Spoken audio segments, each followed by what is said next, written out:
बिस्मिल्लाहिर्रहमानिर्रहीम। सैलानी बाबा 786 चैनल में आप सबका स्वागत है। दोस्तों, ये वीडियो काफ़ी खास होने वाला है। ये वीडियो आपके काम का होने वाला है, इसीलिए सैलानी बाबा के चाहने वालों और मेरे तमाम मुस्लिम भाइयों, इस वीडियो को आप थोड़ा भी स्किप मत करो। इस वीडियो को पूरा देखो, क्योंकि इस वीडियो में आपको बहुत बातें जानने के लिए मिलने वाली है। दोस्तों, ये वीडियो उन लोगों के लिए जो गंदे ख्याल से परेशान है, जिनके दिल में बुरे ख्यालात आते हैं, इसलिए इस वीडियो को पूरा देखिए और चैनल को सब्सक्राइब करना ना भूले और वीडियो को लाइक भी ज़रूर करना। अब आते हैं हमारे टॉपिक पे। शहवत आज की दुनिया के सबसे बड़े इम्तिहानों में से एक है। यह हर जगह मौजूद है, सोशल मीडिया, फिल्मों, लिबास और यहाँ तक कि बातचीत में भी। जो चीज़ कभी शर्मनाक समझी जाती थी, अब वह मामूली बन चुकी है और गुनाह से बचना तकरीबन नामुमकिन महसूस होता है। चाहे आप जितनी भी कोशिश करें, शहवत के खिलाफ जंग कभी खत्म होती नजर नहीं आती। लेकिन यहाँ एक ऐसी बात है जिसके बारे में अक्सर लोग बात नहीं करते। वही लोग जो पाकीज़ा रहना चाहते हैं, वे सबसे ज्यादा जद्दोजहद करते हैं। अगर आप खामोशी से इस आजमाइश से गुजर रहे हैं तो याद रखें, आप अकेले नहीं हैं। यह आपकी कमजोरी की निशानी नहीं, बल्कि इस बात की अलामत है कि आपकी रूह कीमती है। अब आगे बढ़ने से पहले एक बात वाजे कर लें, कोई भी चुना हुआ पैदा नहीं होता। अल्लाह ताला कुरान में फरमाते हैं, बेशक तुम में से अल्लाह के नजदीक सबसे ज्यादा इज्जत वाला वही है जो सबसे ज्यादा मुत्तकी है। सूर अल हुजरात 49:13। इसका मतलब यह है कि जो कोई भी अल्लाह के लिए अपनी ख्वाहिशात से लड़ता है, वही इज्जतदार है। और अगर आप शहवत से जंग कर रहे हैं लेकिन मुसलसल मज़ाहमत करने की कोशिश कर रहे हैं, तो यह इस बात की निशानी हो सकती है कि अल्लाह आपको आजमा और पाक कर रहा है। तो इस वीडियो में हम उन 5 गहरी वजहों को तलाश करेंगे जिनकी वजह से शहवत पर काबू पाना इतना मुश्किल है, खासकर उन लोगों के लिए जो दिल से सीधे रास्ते पर रहना चाहते हैं। क्योंकि एक ऐसी दुनिया में जो फितना पैदा करने की हौसला अफजाई करती है, पाकीज़गी का इंतखाब करना आसान नहीं, लेकिन यह सब कुछ कुर्बान करने के काबिल है। एक शैतान उन लोगों पर हमला करता है जो पाकीज़ा रहने की कोशिश करते हैं। क्या आपने कभी महसूस किया कि जितना आप गुनाह से दूर रहने की कोशिश करते हैं, उतना ही वह आपको अपनी तरफ खींचने लगता है? आप अपनी नज़र नीची रखते हैं, लेकिन हर तरफ आजमाइशें मौजूद होती हैं। आप बुरे ख्यालात से बचने की कोशिश करते हैं, लेकिन शैतान मुसलसल वसवसे डालता रहता है। आप मजबूत रहना चाहते हैं, लेकिन यह जंग कभी खत्म होने का नाम ही नहीं लेती। यह सब इत्तेफाक नहीं है। हमारे हजरत मोहम्मद सल्लल्लाहु अलैहि वसल्लम ने फरमाया, बेशक शैतान इब्ने आदम के जिस्म में खून की तरह दौड़ता है। सही अल बुखारी 7171, सही मुस्लिम 2174। इसका मतलब यह है कि शैतान हमें गहराई से जानता है, हमारी कमजोरियां तलाश करता है और ऐसे वक्त में हमला करता है जब हम बिल्कुल भी तवक्को नहीं करते। शैतान का सबसे बड़ा निशाना कौन? क्या आप जानते हैं कि शैतान सबसे ज्यादा किसे निशाना बनाता है? उन लोगों को जो नेक बनने की कोशिश करते हैं। अल्लाह हमें कुरान में खबरदार करते हैं, बेशक शैतान तुम्हारा खुला दुश्मन है, बस तुम भी उसे दुश्मन समझो।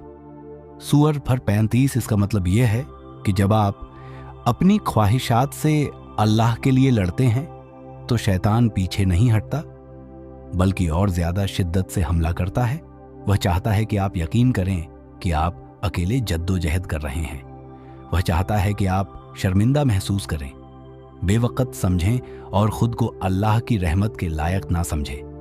वह चाहता है कि आप हार मान लें और कहें, कोशिश करने का क्या फायदा। सच क्या है? सच यह है यही कि आप अभी भी मज़ाहमत कर रहे हैं। इसका मतलब है कि आप जीत रहे हैं, क्योंकि अल्लाह इंसान से कमाल की तवक्को नहीं रखते, बल्कि कोशिश की तवक्को रखते हैं। और जितनी बड़ी आजमाइश होगी, उतना ही बड़ा इनाम होगा। 2 दुनिया आपको शहवत में फंसाने के लिए बनाई गई है। आइए ईमानदार रहें। आज की दुनिया में शहवत से बचना तकरीबन नामुमकिन लगता है। जहां भी जाएं, ऐसी तस्वीरें, वीडियो और गुफ्तगू नजर आती हैं जो ख्वाहिश को भड़काने के लिए बनाई गई हैं। सोशल मीडिया, तफरीह, हत्ता के इश्तहारात भी मुसलसल हराम ताल्लुकात को फरोगत दे रहे हैं। जो कभी शर्मनाक था, आज वही जदीद और नॉर्मल समझा जाता है। लेकिन कभी सोचा क्यों शहवत को इतनी शिद्दत से क्यों फरोगत दिया जा रहा है? क्योंकि जब लोग अपनी ख्वाहिशात में कैद हो जाते हैं तो उन्हें कंट्रोल करना आसान हो जाता है। नबी करीम ने हमें इस द्वार के बारे में खबरदार करते हुए फरमाया, ऐसा वक्त आएगा जब अपने ईमान पर कायम रहना जलते हुए अंगारे को थामने के बराबर होगा। सुनन तिर्मिजी सही इब्न हब्बान 1883। इसका मतलब यह है कि फितनों से भरी दुनिया में पाकीज़गी को बरकरार रखना सबसे मुश्किल आजमाइशों में से एक होगी। समाज की सबसे तकलीफ देह सच्चाई, और सबसे ज्यादा तकलीफ देह बात यह है कि यही समाज आपको अजीब समझने लगता है। अगर आप हराम से बचने की कोशिश करें, अगर आप जिना से बचें तो लोग कहेंगे आप पुराने ख्यालात के हैं। अगर आप अपनी नजर की हिफाजत करें तो लोग कहेंगे आप इंतहा पसंद हैं। अगर आप पाकीज़गी का इंतखाब करें तो लोग आपका मजाक उड़ाएंगे। आप ज्यादा मजहबी बन रहे हैं, लेकिन वे आपको यह नहीं बताते कि जितना आप अपनी ख्वाहिशात को पूरा करते जाएंगे उतना ही आप अंदर से खाली महसूस करेंगे। अल्लाह हमें कुरान में याद दिलाते हैं, अपनी ख्वाहिशात के पीछे न चलो क्योंकि वे तुम्हें अल्लाह के रास्ते से भटका देंगे। सूरह साद 38, 20, 26। इसका मतलब यह है कि जब आप अपनी ख्वाहिशात को काबू पाने देते हैं तो आप अपनी रूह पर कंट्रोल खो देते हैं। और यह हकीकत बहुत तल्ख है।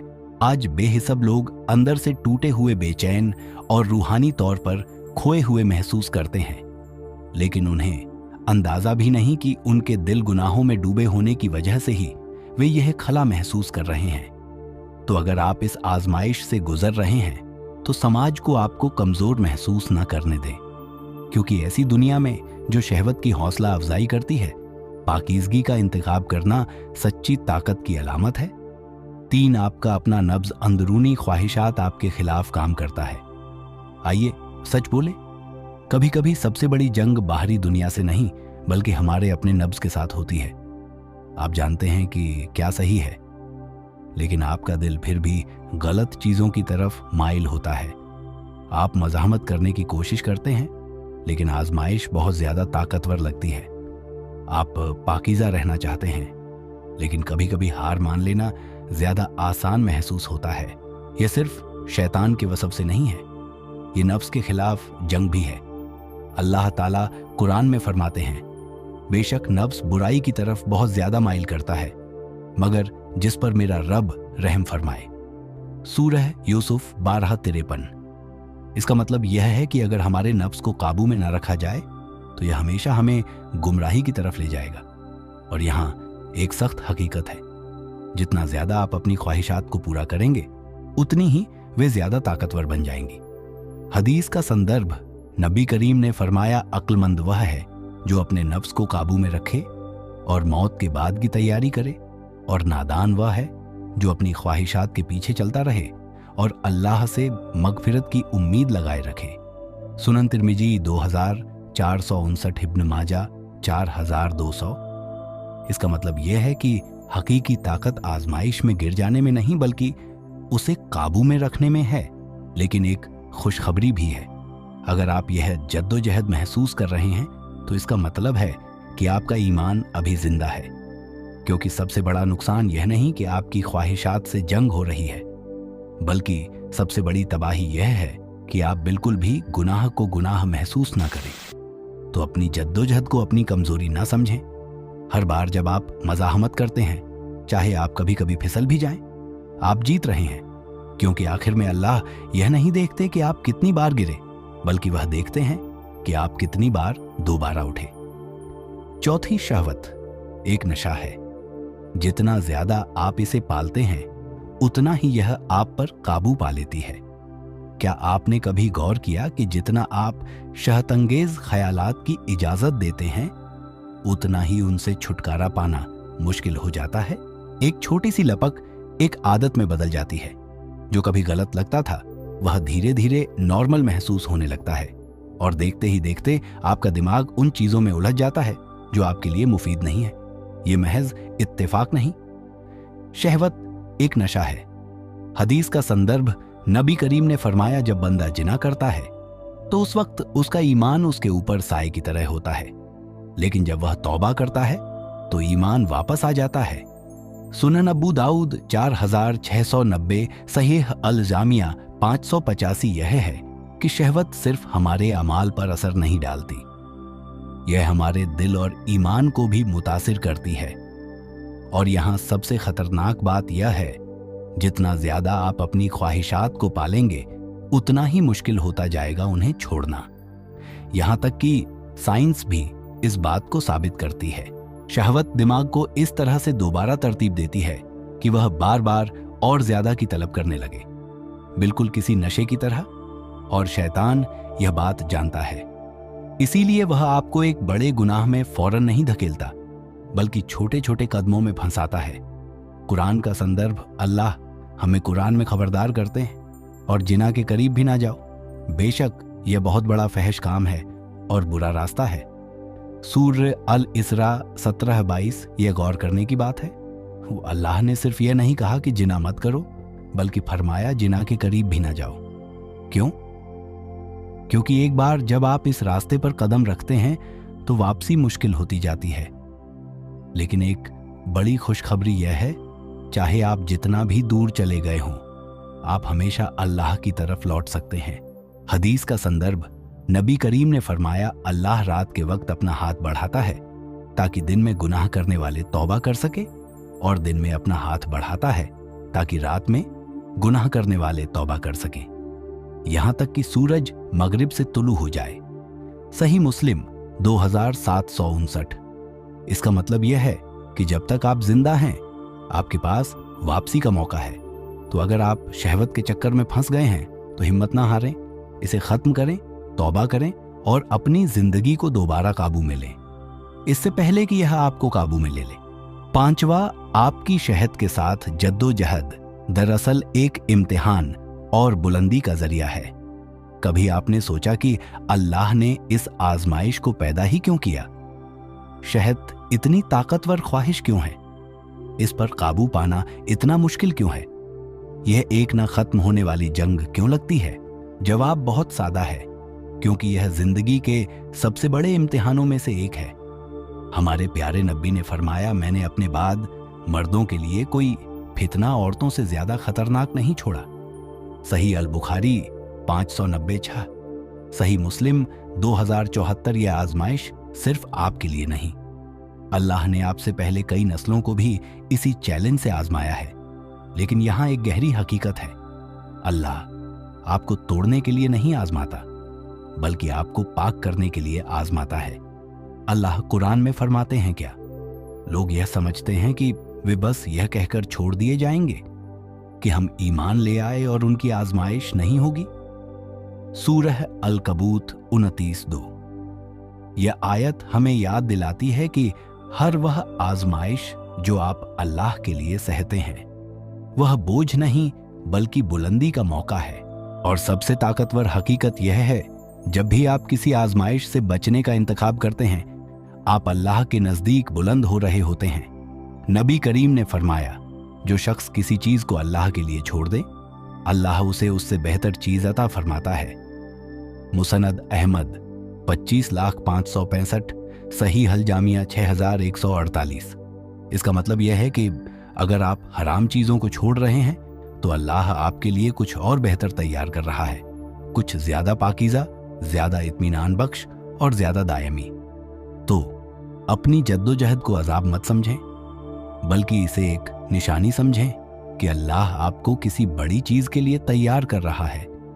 क्योंकि सबसे मजबूत मोमिन वह नहीं जो कभी नहीं गिरा, बल्कि वह है जो गिरने के बाद भी हार नहीं मानता।